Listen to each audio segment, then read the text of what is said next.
Buenas tardes. Hoy vamos a continuar con el programa de interpretación de estados contables. Hoy ya es la clase número 10 y nos toca ver la unidad, la clase 9 y nos toca ver la unidad 10, tal como teníamos agendado. ¿De qué se trata esta unidad? De empezar a entender cuáles son los distintos roles que podemos desempeñar en nuestro caso como licenciados en administración en cuanto a el análisis de los estados contables. Como ya hemos venido hablando, principalmente los destinatarios de los estados contables son los acreedores, los inversores o los propios dueños.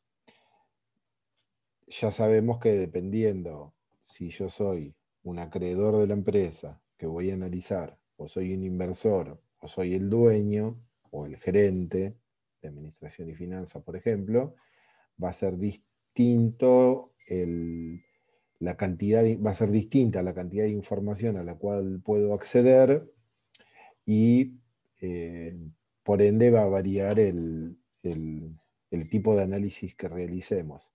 Pero adicionalmente tenemos que tener en cuenta, y es lo que vamos a ver hoy, que si yo soy un acreedor, estoy interesado en ver hacer determinados análisis de los estados contables y de la información de la empresa. Si soy un inversor voy a mirar otras cosas, y si soy el dueño voy a mirar otras cosas. Por lo tanto, nosotros nos vamos a estar enfocando en estos tres aspectos: acreedores, inversores y la propia gestión de la empresa, pero siempre recuerden que hay muchos otros destinatarios de los informes contables o de los estados contables, como por ejemplo la FIP, el ANSES, auditores, sindicatos. Ya lo hemos visto esto. Comenzamos por la perspectiva del acreedor. Vamos a encarar esta unidad con tres perspectivas. La primera es la del acreedor, la segunda la del inversor y la tercera la de la gestión o la de los propietarios o gerentes de la empresa. Esta unidad es muy importante porque ahora que ustedes ya vieron todas las unidades anteriores y ya saben todos los indicadores, cuáles son los estados contables, para qué sirve cada uno, en esta le vamos a empezar a dar realmente la utilidad práctica que tiene esto. Y hay que tenerlo en cuenta porque llegado el momento del coloquio y llegado el momento del final, ustedes van a tener que analizar un estado contable desde alguna de estas perspectivas que le va a tocar a cada uno por sorteo. Bueno, comenzamos con la perspectiva del acreedor. ¿Sí? ¿Qué consideramos acreedor de la empresa? Los bancos o las compañías financieras que le pueden prestar dinero, organismos de créditos internacionales también podría ser el caso, que es similar a un banco, pero también los acreedores comerciales, los proveedores que le venden o productos o servicios a la empresa, cada uno con sus distintas particularidades que ahora vamos a ir viendo. ¿Sí? Entonces, decimos que todos lo financian al ente, todos le van a prestar dinero, pero hay distintas particularidades de acuerdo a cuál es el tipo de acreedor, ¿no? Entonces decimos, los bancos son los que realmente le prestan dinero, pero un proveedor de materias primas, de alguna manera, también le está prestando dinero, porque en realidad lo que nosotros estamos considerando es que un proveedor, yo tengo una fábrica de zapatos, como digo siempre. Siempre hago el ejemplo con los zapatos. Una fábrica de zapatos. Tengo a alguien que es un proveedor mío de cuero. Ese proveedor no me va a prestar plata. Lo que va a hacer es darme materias primas para que yo pueda introducir en el proceso productivo y elaborar los zapatos, y lo que me va a dar es tiempo para que los pague. Me puede entregar el cuero y me dice, me tenés que pagar el cuero al contado, en ese caso no hay deuda, o me tenés que pagar el cuero a los 30 días, o a los 45 días, o a los 60 días, en algunos casos hasta los 180 días puede llegar a ser que le den de plazo en situaciones normales de la economía. Pero digamos 30 días, 45 días como lo más habitual. Entonces me dan la mercadería, pero yo, siendo el ente, no la tengo que pagar de contado. Por lo tanto, me están financiando la compra de materias primas por un plazo determinado de tiempo.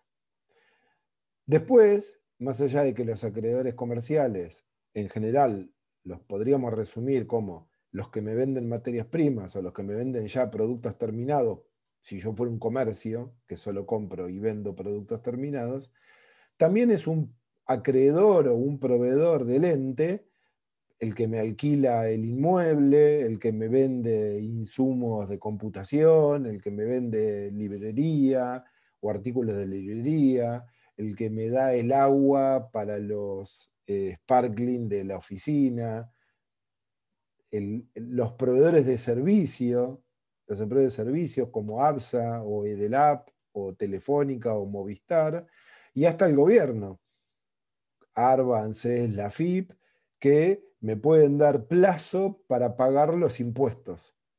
Entonces, hay muchas maneras por las cuales el ente se puede financiar con terceros. ¿Sí? Entonces, ¿cuál es la diferencia? Que o me prestan dinero o me dan plazo de pago para una deuda, o eventualmente me pueden refinanciar una deuda que la tenía que pagar a los 30 días, y cuando se cumplen los 30 días el ente no tiene dinero para cancelar la deuda y pide más plazo, probablemente con algún ajuste en la tasa de interés, porque si le estoy diciendo a mi proveedor no te puedo pagar, dame más plazo, probablemente me digan, bueno, te espero, pero te tengo que cobrar una tasa de interés adicional porque el riesgo de que no me pagues aumentó. ¿Sí? Entonces, haciendo el ejemplo que les decía recién, yo soy una empresa productiva y tengo un proveedor de materia prima que me vende insumos. El área de créditos, generalmente las empresas tienen un departamento dentro de la estructura administrativa que se llama departamento de créditos, ¿sí?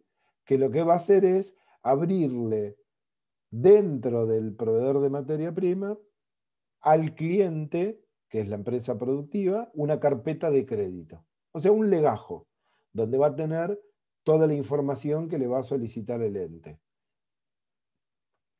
¿Sí? ¿Qué le va a solicitar al ente? Vuelvo un pasito atrás, creo que después está en otro slide. Pero ¿qué le va a solicitar al ente? El estatuto de conformación de la empresa, la constancia del quit, la constancia de inscripción en ingresos brutos, la constancia de inscripción en el impuesto a las ganancias y en el IVA. Le va a pedir los últimos 5 balances, le va a pedir los nombres de los socios, el nombre del representante legal, toda la información que pueda del cliente. Y generalmente lo que pasa es que un proveedor de materia prima que le vende cuero a la fábrica de zapatos, la primera vez en la que operan, le va a vender el cuero de contado y lo va a estudiar, va a ver cómo se desempeña el cliente, cuánto compra, cada qué tiempo, cómo paga, qué volumen de negocio tiene, etcétera, etcétera, etcétera. Y con los balances va a ir analizando, el balance, digo, el estado de situación patrimonial, el estado de flujo de fondos, el estado de resultados. El proveedor va a ir analizando cómo se comporta la industria o la empresa que está en esa industria. Cuánto cuero le compra, cómo le paga, cuánto vende, toda la información que pueda tener acerca de ese cliente. Y a medida que ve que el cliente le paga de contado, que le compra cada vez más, que está creciendo, que sus ventas aumentan, que hace publicidad en la televisión, que tiene una marca de zapatos reconocida, etcétera, etcétera, le va a decir, bueno, a partir de ahora te empiezo a financiar. Acá tenés el cuero, me lo pagás dentro de 30 días. Y siempre va a pasar lo mismo, que esto también lo hemos hablado, ¿no? Yo como empresa productora de zapatos, lo que voy a pretender es que alguien me venda el cuero y que yo lo pueda pagar a 60 días. Y yo voy a vender zapatos y voy a tratar de venderlo al contado, ¿no? Para tener un plazo medio de cobranza corto y un plazo medio de pago largo. Pero lo mismo pasa con mi proveedor de cuero para la zapatería. Yo, como empresa productora, le quiero pagar con un plazo largo y quiero cobrar rápido. Pero el proveedor de cuero también quiere cobrar rápido. Entonces ahí empieza la negociación y cada uno verá qué es lo que más le conviene. Porque a su vez el proveedor mío de cuero le compra la materia prima, que es el cuero en crudo, digamos, de la vaca, se lo compra a un frigorífico, que es donde hacen la faena de la vaca. Entonces, todas las empresas quieren pagar largo y cobrar corto, pero en cada eslabón de la cadena se repite lo mismo y si se dan cuenta hay un conflicto de objetivos, digamos, ¿no? Yo le quiero pagar muy largo a un proveedor que quiere cobrar muy corto. ¿Sí? Pero la cuestión central es que el proveedor, para poder darnos más plazo y entrar en esa negociación, tiene que ver nuestros estados financieros. No nos va a dar crédito porque sí. ¿Sí? Lo mismo pasaría, después lo pueden ver en el PowerPoint, si yo soy un supermercado y quiero comprarle lácteos a la Serenísima. ¿Sí? ¿Cuál es la diferencia, una de las diferencias centrales en este análisis que tenemos que empezar a pensar? Que la Serenísima, que le vende a 30 días productos lácteos a Carrefour, le entrega el producto, ¿sí? No le está dando financiamiento para algo que desconoce. Le entrega el producto existe. En el caso de la Serenísima se complica un poco más por ahí porque el producto tiene una vida útil corta. Pero digamos gaseosas. Coca-Cola, le vende al supermercado la Coca-Cola y sabe que la Coca-Cola se la entregó y salvo que se la roben va a estar en el depósito del cliente. El proveedor mío también de la empresa que me alquila el edificio, me deja usar el edificio, pero el edificio lo tiene ahí. En cambio, el banco, ¿por qué es distinto? Y ya lo vamos a ver, porque el banco me presta dinero y no sabe para qué lo voy a usar. O en realidad, la empresa que solicita un crédito le dice al banco que va a utilizar la plata para comprar una máquina.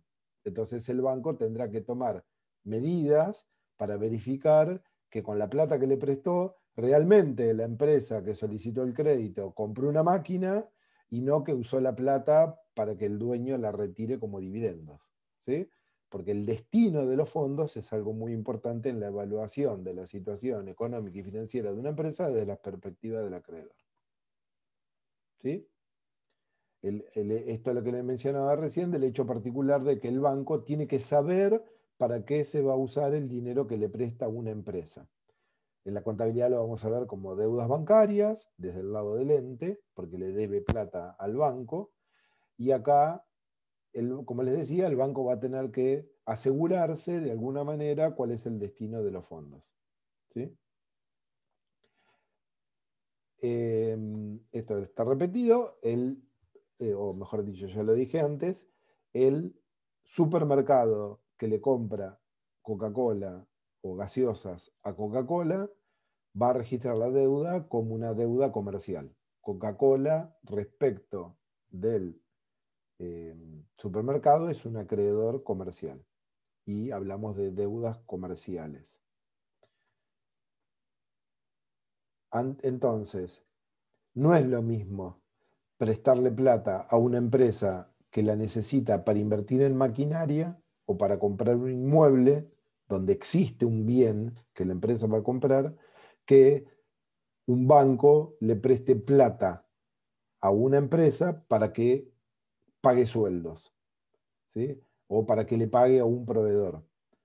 Porque lo que necesita la empresa es cubrir una necesidad de corto plazo, lo que necesita es financiar su capital de trabajo. acá vamos a ver la diferencia entre que una empresa necesite dinero para corto plazo, para financiar capital de trabajo, o que lo necesite para realizar inversiones que sabemos que son de largo plazo. En general, podríamos decir, entre comillas, que no es la mejor situación o no está bien visto que una empresa necesite sacar un préstamo para pagar sueldos, ¿sí? Porque ahí podría darse a entender que está teniendo problemas financieros para cobrar lo que vende. No es lo habitual y no es lo que más existe en el mercado, que los bancos presten plata para financiar capital de trabajo.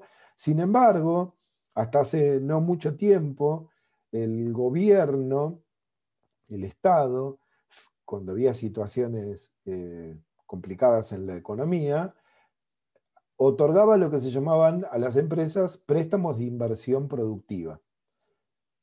En general, estos préstamos eran, bueno, hay una empresa que fabrica dulce de leche y tiene que comprar una máquina.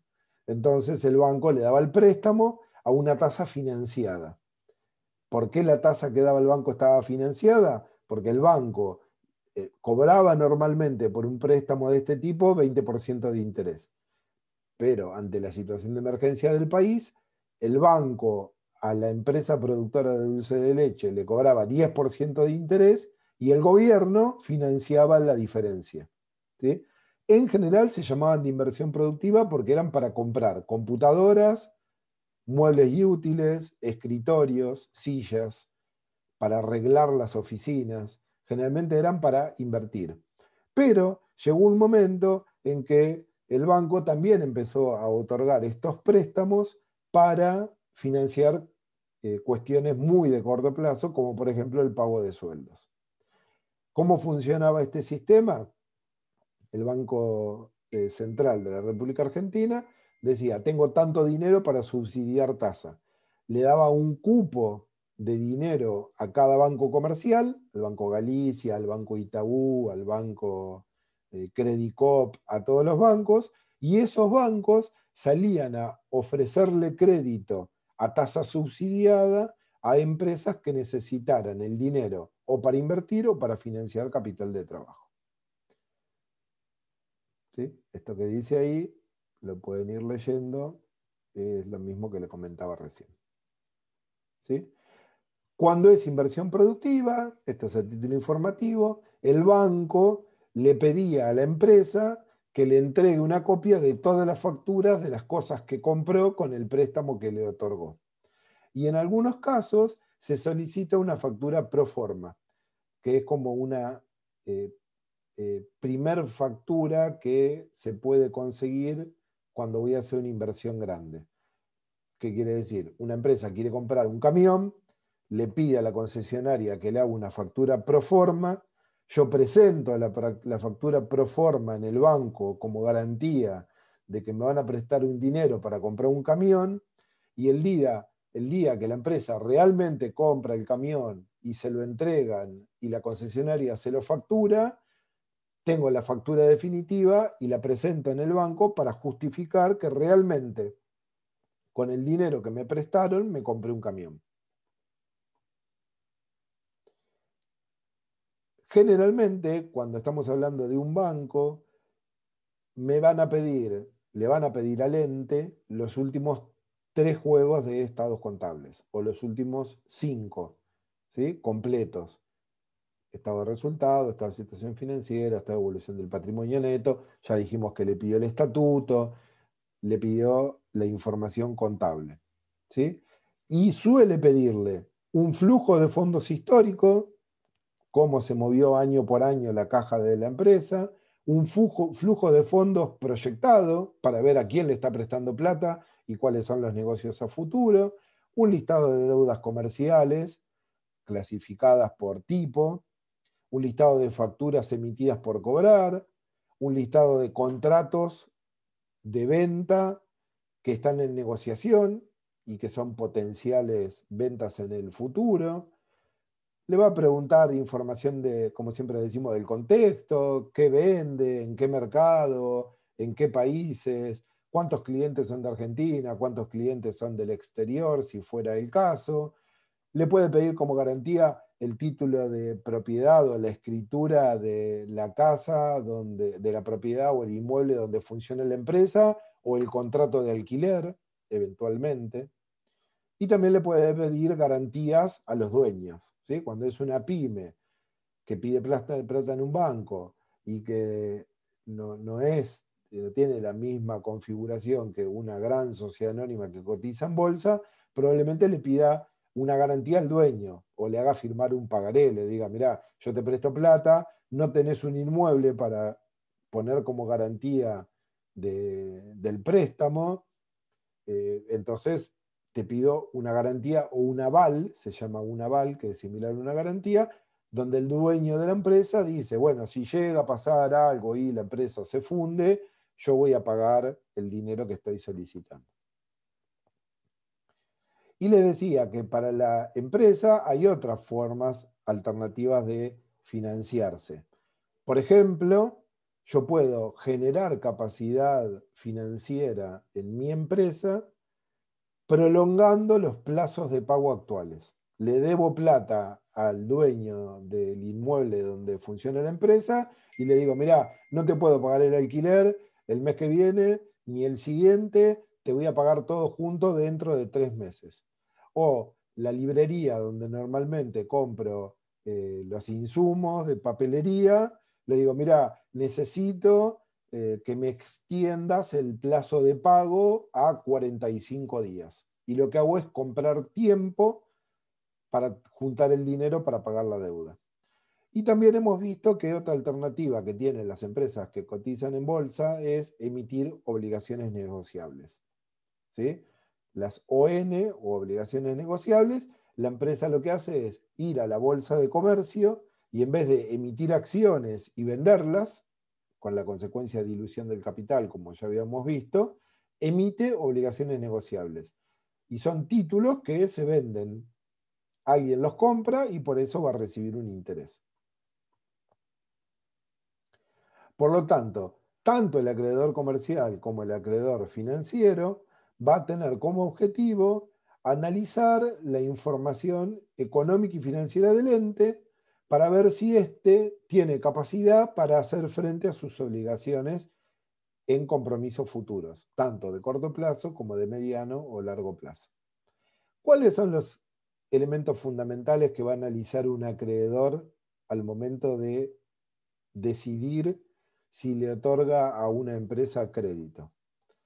Va a mirar su estructura de financiamiento, que ya lo hemos visto, va a ver cómo hace para calcular lo más aproximadamente posible el leverage financiero, el efecto palanca, va a analizar a qué plazo le están pidiendo dinero, en el caso de un banco, si le pide un préstamo en 12 cuotas o en 50 o 60 cuotas, el destino de los fondos, como habíamos visto, el flujo, va a analizar el movimiento de flujo de efectivo con el F, con los últimos 3 F o los últimos 4 F, va a poder ver dónde se genera el flujo en la empresa, va a analizar su capacidad de evolución, qué capacidad tiene la empresa y cómo ha ido saldando sus deudas.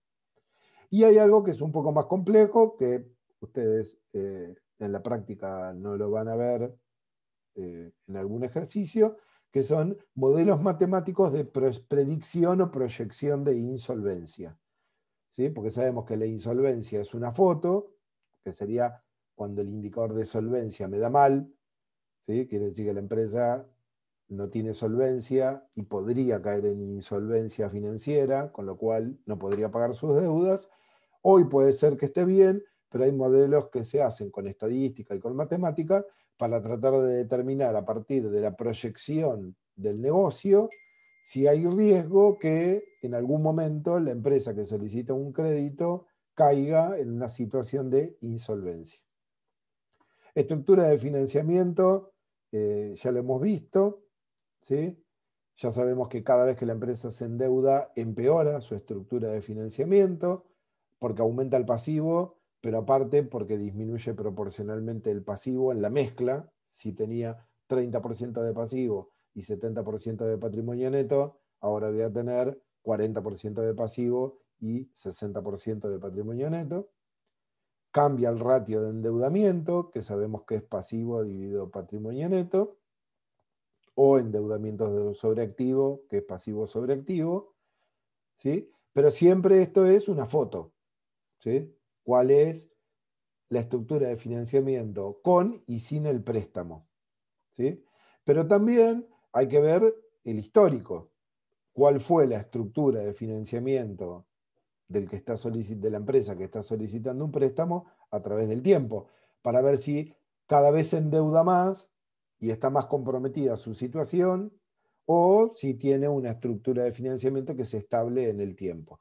Lo importante es que los bancos tienen manera de ingresar a una plataforma del Banco Central, ponen el quit de la empresa que solicita el préstamo y ahí le figuran todas las deudas bancarias. ¿Sí? Van a decir, esta empresa me está pidiendo un préstamo, pero resulta que le debe 1.000.000 de pesos al Banco Provincia, 1.000.000 de pesos al Banco Galicia, y a mí me pide 1.000.000 más. Entonces va a tener en cuenta eso para saber que no le está prestando una empresa, dinero a una empresa que no tiene deudas, sino que le está prestando dinero a una empresa que ya está endeudada con otros bancos. ¿Sí? Entonces, con eso es lo que decíamos, que el banco, también el proveedor, aunque, bueno, los proveedores comerciales, Coca-Cola, cuando le vende las gaseosas al supermercado, no puede consultar las deudas bancarias. Pero sí hay empresas consultoras que tienen información de cuánta plata debe cada empresa.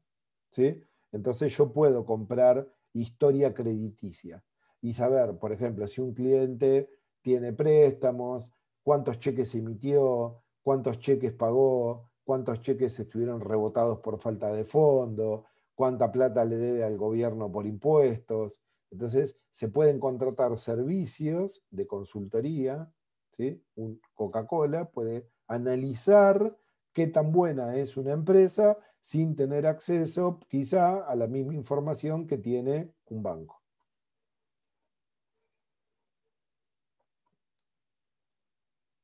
Bueno, esto también lo habíamos dicho. Y también hemos visto este tema que es medir la relación entre la deuda que está asumiendo el ente respecto de las ventas, lo que conocemos con meses de venta al pasivo. ¿Sí? Siempre teniendo en cuenta que esto es una foto. Nos dice, la empresa debe 100, vende 100 pesos y vende 10 pesos por mes. Por lo tanto, necesita vender y cobrar durante 10 meses para pagar toda su deuda. Acá, esto es algo que es más una apreciación personal. La empresa, si vende 10 pesos por mes y decimos que con 10 meses cubre el pasivo, en realidad es medio mentiroso, porque la empresa vende 10 pesos por mes, junta los 100 pesos, pero de ahí tiene que pagar el alquiler, le tiene que pagar el sueldo a los empleados, y no es que esos 100 pesos los tiene disponibles para pagar un préstamo. ¿Sí? Lo que quiero decir es que en realidad el dinero disponible que tiene la empresa para pagar nuevas deudas es la ganancia que le generan esas deudas y no las deudas en sí mismas. Además de que comparo la deuda con el pasivo, dos variables de flujo, pero no sé si esas ventas, perdón, comparo las ventas con el pasivo para sacar este indicador, ¿sí? Pero lo que no estoy viendo es cuando cobro esas ventas. Acá solamente digo, vendo 10 pesos por mes, durante 10 meses junto a 100 y mi deuda 100. Entonces, ese es el indicador que me da. Sin embargo, estoy comparando lo que debo con lo que vendo, pero no tengo la seguridad de que lo que la empresa vende, cuándo lo va a cobrar. Si lo cobra a 180 días, probablemente la cantidad de meses de ingreso para pagar el pasivo sea mayor. El leverage es otra cosa que puede mirar el acreedor a través de el estado contable y con datos del estado de resultados o con el F, que es medir el apalancamiento financiero. No vamos a repasar eso porque ustedes ya lo saben, ¿sí? Y esto que les decía de las grandes empresas que tienen un departamento de créditos donde analizan, por ejemplo, Coca-Cola, Nestlé, Bagley, Kraft Foods, Unilever, Procter & Gamble, por mencionar algunas de las empresas multinacionales más grandes que tienen estructuras administrativas más completas. Cada vez que le venden a Coca-Cola, que le venden a Carrefour, a Disco, a Walmart, por nombrar los más conocidos, pero a cualquier supermercado que sea más pequeño, el área de créditos de la empresa que vende productos terminados le va a pedir a los supermercados, siguiendo este ejemplo, le va a pedir los estados financieros para analizar la situación económica y financiera y decir si Coca-Cola le vende a Carrefour a 30 días, pero Coca-Cola le vende al almacén de la esquina de mi casa a una semana de plazo. El otro tema es el plazo de la deuda. Ya también es un tema que lo hemos visto antes. Acá lo vemos bajo la perspectiva del acreedor. Cuanto más plazo voy a dar en el préstamo, de alguna manera mayor riesgo de cobrarlo. Entonces, por ende, le voy a pedir una tasa de interés más alta. Porque yo, banco, le presto hoy plata a una empresa, miro sus estados contables, pero esa empresa mañana se endeuda con otros proveedores. Entonces, si la empresa no está bien, el riesgo de cubrir todas sus obligaciones en el futuro puede ir aumentando. El riesgo se compensa con cobrar más interés. Por ejemplo, y sin que tenga que ver con esto, ustedes escucharán por la televisión o leerán en las noticias el problema de Argentina con la deuda del país.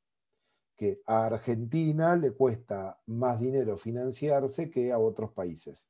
Porque el que presta plata se cubre del riesgo con una mayor tasa. ¿Sí? Y siempre decimos esto, que mirando los estados contables, en este caso el estado de resultados, yo tengo buena información para saber la capacidad que tuvo la empresa en el pasado para pagar las deudas. ¿Sí? Pero siempre es necesario estar mirando la capacidad futura de generar resultados en el futuro para pagar deudas futuras. Por eso el contexto también es importante.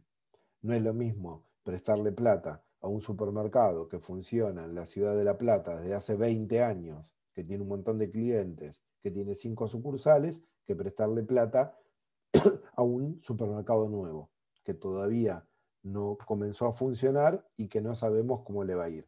O no es lo mismo prestarle plata a un negocio que vende ropa deportiva marca Nike o marca Adidas, que prestarle plata a un cliente que vende ropa que compra en Once. ¿Sí?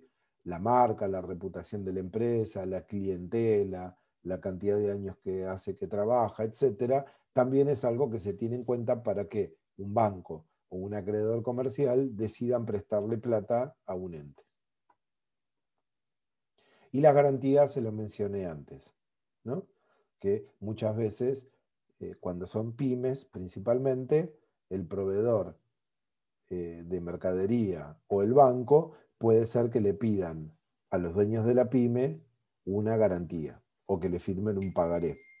O en algunos casos que le den un cheque que diga, pagaré al banco tal o a Coca-Cola 100.000 pesos el día 14 de junio del 2022.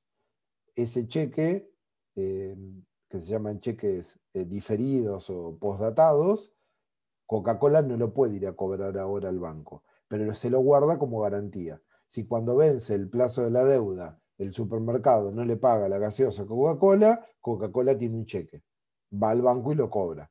O eventualmente va al banco, lo quiere cobrar, se lo rechazan por falta de fondos, pero tiene un instrumento formal para ir y reclamarle a la empresa que le pague, porque tiene un cheque firmado por el representante legal del supermercado.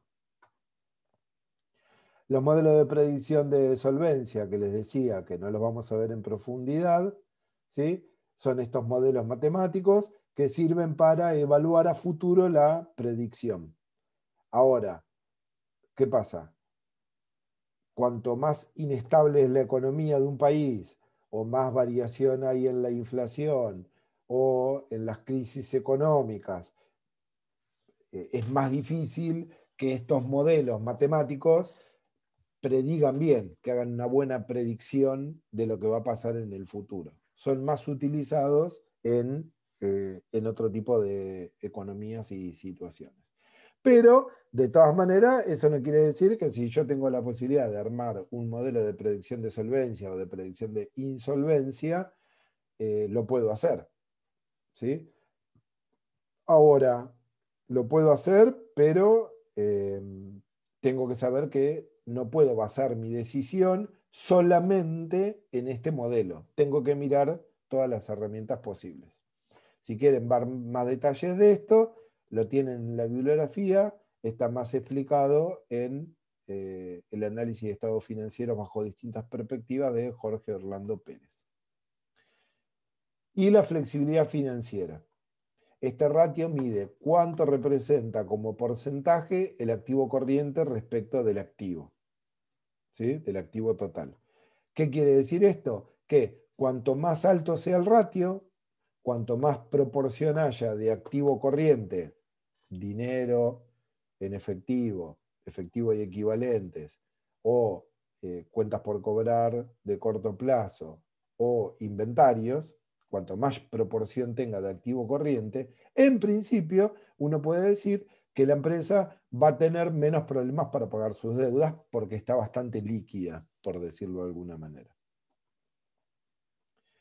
Y el último punto a ver desde la perspectiva del acreedor es el análisis del F, lo que en el libro de Pérez dice o menciona como analizar el movimiento de los flujos de efectivo. ¿Sí? Nosotros sabemos que en el F, si vemos por ejemplo que una empresa tiene poca generación de fondos en actividades operativas y está tomando mucho financiamiento de largo plazo y se están incrementando sus deudas, y esto pasa en todos los F de todos los últimos 5 años, esto puede ser una señal de que la empresa no está en una buena situación financiera y que a su vez en el futuro se pueda seguir haciendo cada vez más complicada. ¿Sí? ¿Por qué? Porque si operativamente en sus actividades ordinarias la empresa mantiene su situación operativa tal como en los últimos años y no mejora la situación económica, cada vez va a necesitar más financiamiento y cada vez le va a costar más financiamiento. Porque una cosa es ir a convencer a un banco de que me preste dinero con una situación económica dada, buena, y otra cosa es ir a pedirle plata a un banco con una situación económica que la veo en el estado de resultados o en la generación de fondos del EFE, que está mal, y a su vez que está cada vez peor. Cuando miro 5F, cada vez está peor. Entonces el banco va a tomar más recaudos para prestarle dinero. O le va a prestar a menos plazo, o le va a prestar menos plata, o le va a cobrar una tasa más alta. Bueno, vamos a cortar acá, así hacemos 3 videos cortos y en el próximo seguimos con la perspectiva del inversor.